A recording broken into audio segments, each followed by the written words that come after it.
Assalamualaikum dear students, hopefully you are all fine.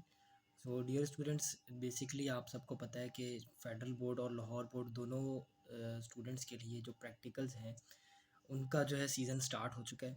अब students के बहुत ज़्यादा इससे रिलेटेड क्वेश्चंस होते हैं कि किस तरह से प्रैक्टिकल्स को परफॉर्म किया जाएगा। स्पेशली अगर बात की जाए फ़िज़िक्स के प्रैक्टिकल की, तो फ़िज़िक्स का प्रैक्टिकल किस तरह से आएगा, चाहे लाहौर बोर्ड हो या फेडरल बोर्ड हो। प्रैक्टिकल को परफॉर्म करने का स्टूडेंट्स के पॉइंट ऑफ व्यू से क्या पैटर्न है, कि किस पैटर्न से प्रैक्टिकल को परफॉर्म किया जाएगा, प्रैक्टिकल क्वेश्चन किस तरह का होगा, और प्रैक्टिकल में क्या ऐसी स्ट्रेटेजी है जिसको अपना के आप मैक्सिमम अपने मार्क्स को गेन कर सकते हैं।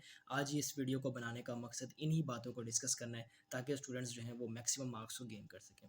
सो स्टूडेंट्स, इनसे रिलेटेड जो है मैं आपको इस टाइम एक प्रैक्टिकल की स्लाइड दिखाऊंगा और स्लाइड के ज़रिए आपको समझाऊंगा प्रैक्टिकल का क्वेश्चन किस तरह से होगा और उस प्रैक्टिकल क्वेश्चन में आपने क्या स्ट्रेटेजी करनी है, और प्रैक्टिकल का जो कस्टम जो चल रहा है कि किस तरह से एग्जामिनर प्रैक्टिकल को लेता है, और प्रैक्टिकल में स्टूडेंट्स को क्या ऐसी स्ट्रेटजी रखनी चाहिए कि वो अपने मैक्सिमम मार्क्स को गेन कर सके।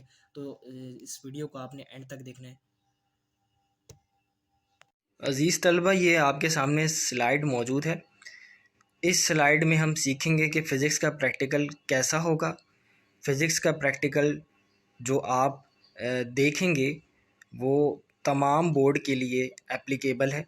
जो इसमें पैटर्न आपको बताया जाएगा, जो इसमें बातें आपको बताई जाएंगी, वो सिर्फ federal board of intermediates and secondary education ना सिर्फ इसके लिए एप्लीकेबल है, बल्कि तमाम जो बोर्ड है, लाहौर, गुजरावाला और पंजाब के जितने भी बोर्ड हैं, उन सब के लिए जो ये तरीक़ेकार है फ़िज़िक्स के प्रैक्टिकल का, ये सेम है।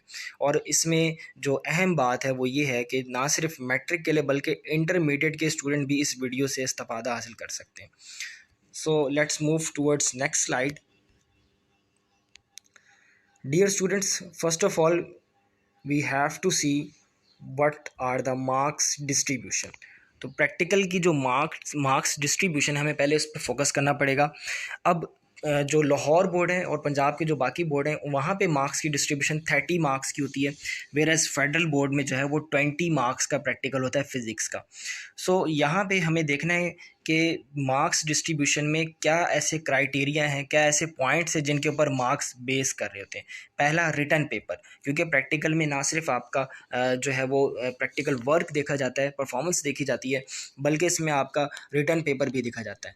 अब देखिए, जो आपके पास रिटन पेपर है वो 14 या 24 नंबर का हो सकता है। अगर आप फेडरल बोर्ड के स्टूडेंट हैं तो ये 14 नंबर का होगा, और अगर आप किसी और बोर्ड के स्टूडेंट हैं तो ये 24 मार्क्स का हो सकता है।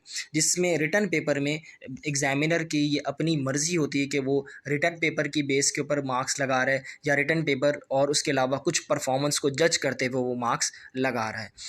तो दूसरी डिस्ट्रीब्यूशन आपको नज़र आ रही है इसमें पॉइंट, वो है नोटबुक का। प्रैक्टिकल नोटबुक के, अब चाहे आप किसी भी बोर्ड से रिलेट करते हो, 3 नंबर जो है वो नोटबुक के कॉपी के जो 3 नंबर होते हैं वो आपको दिए जाते हैं, और इनमें से 2 नंबर जो हैं वह हर किसी स्टूडेंट को मिल ही जाते हैं। जो तीसरा अहम पॉइंट है वो वाइवा है। अब वाइवा जो है वो 3 नंबर का है बाकी सब बोर्ड्स के लिए जो आपको नज़र आ रहा है। इसके अलावा फेडरल बोर्ड में कभी कभी ये 2 नंबर या 5 नंबर का भी हो सकता है, जिसकी डिस्ट्रीब्यूशन एग्जामिनर पे होती है। यानी हम अपने अगर आसान अल्फाज में कहें कि मार्क्स की जो डिस्ट्रीब्यूशन है वो फेडरल बोर्ड की वो थोड़ी सी चेंज है बाकी बोर्ड की निस्बत, और उसमें एग्जामिनर के पास खुली इस बात की आज़ादी है कि वो अपने मार्क्स की डिस्ट्रीब्यूशन को चेंज कर सकता है। डियर स्टूडेंट्स, रिटन पेपर जो आपका होने लगा है वो बेसिकली बेस करता है इन 6 पॉइंट्स के ऊपर। कोई भी आपके पास अगर फिज़िक्स में प्रैक्टिकल की वर्डिंग आपको क्वेश्चन पेपर में दे दी जाए, तो आप अगर इन पॉइंट्स को फॉलो करते हैं तो आप रिटन पेपर में मैक्सिमम मार्क्स गेन कर सकते हैं। First of all, you have to write apparatus. Apparatus किसी भी प्रैक्टिकल के अंदर ये वो चीज़ होती है जो आपको बताती है कि इस प्रैक्टिकल के अंदर क्या सामान इस्तेमाल होगा जिससे आप प्रैक्टिकल परफॉर्म कर सकते हैं। दूसरी चीज़ प्रोसीजर है। प्रोसीजर ये वो स्टेप्स होते हैं जिनमें आप ये बयान करते हैं कि आपने ये प्रैक्टिकल कैसे परफॉर्म किया। इनको, इस प्रोसीजर को आप अपनी आसान अल्फाज में भी लिख सकते हैं। बहुत सारे तलबा गलती ये करते हैं कि वो प्रोसीजर याद करके चल जाते हैं, और जब वो याद करने के बाद जब उसको लिखने लगते हैं तो अगर एक भी लाइन भूल जाएं तो बाकी तमाम लाइन जो है उनके जहन से निकल जाती है। लेकिन हरगिज़ ऐसा नहीं है। प्रोसीजर को आप 2 दफ़ा 3 दफ़ा उसे रीड करें, उसे समझें और उसे अपने अल्फाज में बयान कर सकते हैं। Point number 3, observation and calculation. Observation and calculation ये प्रैक्टिकल की जान है, ये प्रैक्टिकल का खुलासा है। हर प्रैक्टिकल की ऑब्जर्वेशन और कैलकुलेशन जो है वो डिफरेंट होती है। ऑब्जर्वेशन एंड कैलकुलेशन को ही देखते हुए बेसिकली एग्जामिनर ने मार्क्स लगाने होते हैं। डायग्राम और कुछ प्रैक्टिकल में सर्किट डायग्राम भी हो सकती है जो आपको ड्रॉ करनी आनी चाहिए, जिसकी बहुत ज़्यादा प्रैक्टिस करके जाएं आप, क्योंकि इसमें डायग्राम बनाते हुए सफाई का ख्याल आपने ज़रूर रखना है। अगर इसमें नीटनेस नहीं होगी तो एग्जामिनर आपके मार्क्स डिडक्ट कर सकता है। Precautions, dear student, precautions basically वो स्टेप्स होते हैं जिनमें आपने बतानी होती हैं कि इस प्रैक्टिकल को जो हमने परफॉर्म किया इसमें क्या एहतियाती तदाबीर थी जिनको हमने मद्देनज़र रखा है कि अगर इन एहतियाती तदाबीर के ख़िलाफ़ अगर हम काम करें तो हमारी कैलकुलेशन में, हमारी रीडिंग में ज़रूर कोई ना कोई एरर आ सकता है, उसमें एक्यूरेसी नहीं होगी। लास्ट में जो चीज़ है वो है ग्राफ। अब जो आपके पास ग्राफ है, कुछ प्रैक्टिकल के अंदर आपको ग्राफ भी ड्रॉ करना होता है, कुछ प्रैक्टिकल में आप बगैर ग्राफ ड्रॉ भी काम अपना चला सकते हैं। तो ये डिपेंड कर रहा होता है कि प्रैक्टिकल आपसे किस तरह का पूछा गया है। सो स्टूडेंट्स, हम रिव्यू करते हैं एक प्रैक्टिकल पेपर को, लेकिन ये याद रखना है आपने कि ये सेशन 2022 के लिए इम्पॉर्टेंट है। बाकी तमाम सेशन जो गुजर चुके हैं और जो आने वाले हैं उनके लिए भी ये वैलिड है, लेकिन 2022 की ये ख़ास बात है कि आप जिस मर्ज़ी बोर्ड के हों, सिर्फ 10वीं का या 12वीं क्लास का जो है वो प्रैक्टिकल का पोर्शन आपसे पूछा जाएगा इस एनुअल एग्जामिनेशन में। उसकी रीज़न है क्योंकि कोविड की वजह से वो कुछ परफॉर्मेंस जो 9th के प्रैक्टिकल की या फर्स्ट ईयर के प्रैक्टिकल की थी वो नहीं हो सकी, तो इसलिए बोर्ड्स की तरफ से ये कहा गया है कि सिर्फ हमने जो सेकंड लेवल है यानी कि 10th क्लास और फिर वहाँ से 12th क्लास, तो हमने उसका जो है वो प्रैक्टिकल आपको क्वेश्चन पेपर में देना है। तो इनको हम रिव्यू कर लेते हैं। मेरे पास इस टाइम एक्सपेरिमेंट 19 मैंने किसी प्रैक्टिकल बुक से ये लिया है। ये वो प्रैक्टिकल है जो कि 10th लेवल पे भी और सेकेंड ईयर लेवल पे भी वैलिड है, दोनों के लिए ये एप्लीकेबल है। तो इस प्रैक्टिकल में आपको नज़र आ रहा है कि यहाँ पे सबसे पहले वर्डिंग लिखी है। अब बोर्ड में जो आपको क्वेश्चन पेपर दिया जाएगा उसमें सबसे पहले आपके पास प्रैक्टिकल की वर्डिंग लिखी होगी और आपको जो है वो उस वर्डिंग के अकॉर्डिंग बाकी सारा काम खुद करना होगा। आपका जो रिटर्न पेपर है आप सबसे पहले उस पर प्रैक्टिकल की हेडिंग को दोबारा लिखेंगे, जैसे to determine the refractive index of the material of prism by critical angle method. So इस हेडिंग को लिखने के बाद जो कि आपका क्वेश्चन है, आप सबसे पहले अपरेटस की हेडिंग देंगे। अब देखिए आपका अपरेटस क्या है, ग्लास प्रिज्म है, ड्राइंग बोर्ड है, शीट ऑफ वाइट पेपर है, ड्राइंग पिन्स हैं, पेपर पिन्स हैं, सेट स्क्वायर प्रोटेक्टर और मीटर रॉड है। अपरेटस ये वो चीज़ें हैं जिनको यूज़ करते हुए आप प्रैक्टिकल को परफॉर्म करेंगे। और यहाँ पे जो आपको थ्योरी नज़र आ रही है, बेसिकली जो ये थ्योरी होती है ये आपके समझने के लिए होती है कि इस प्रैक्टिकल के अंदर जो टर्मिनोलॉजीज़ यूज़ होनी है, जो कंसेप्ट यूज़ होना है वो कहाँ पे लाइक कर रहा है, क्या आप उसको जानते हैं या नहीं। तो ये थ्योरी लिखने की बिल्कुल ज़रूरत नहीं होती। आपने सबसे पहले हेडिंग क्या देनी, जैसे कि मैंने आपको स्लाइड में बताया था पिछली, अगर हम स्लाइड देखें, अपरेटस है, अपरेटस की हेडिंग के बाद प्रोसीजर आपने बताना है, फिर ऑब्जर्वेशन एंड कैलकुलेशन है और फिर डायग्राम, लास्ट में प्रीकॉशन और अगर ग्राफ है तो वो भी आप ड्रॉ करेंगे। तो इसी स्टेप को मद्देनजर रखते हुए आपके पास अपरेटस के बाद जो दूसरी चीज़ है वो प्रोसीजर है। अब देखिए यहाँ पे प्रोसीजर आपके पास 12 पॉइंट की सूरत में लिखा हुआ है। आप इसको ज़्यादा बेस्ट ये है कि इसको पॉइंट्स की फॉर्म में लिखें, इसको पैराग्राफ बना के ना लिखें। और पॉइंट्स में भी अगर आप लिख रहे हैं तो 1 2 3 की जगह आप डॉट लगाएं ताकि एग्जामिनर को ये पता ना चल सके कि इसने पॉइंट्स जो हैं वो 3 लिखे या 4 लिखें। डॉट से उसको एकदम से आइडिया नहीं आएगा। प्रोसीजर में वो सारे पॉइंट्स आ गए जिनके ज़रिए आपने प्रैक्टिकल को परफॉर्म किया, इनको बताने की ज़रूरत नहीं है। आप अपने क्लास टीचर से या जो आपके प्रैक्टिकल जिन्होंने आपको सिखाया करा है उन्होंने ज़रूर आपको बताया होगा कि प्रोसीजर जो है इस स्पेसिफिकली इस प्रैक्टिकल का क्या है।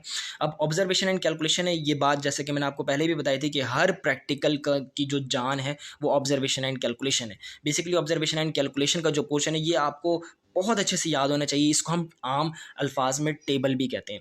ये टेबल ड्रॉ करना आपको आना चाहिए क्योंकि टेबल में आपको रीडिंग्स लिखनी होती हैं और उन रीडिंग्स को लिखने के बाद सम टाइम आपको एवरेज लेके जो है वो final answer with proper unit जो है लास्ट में जो मेंशन किए होते हैं वो लाना पड़ता है।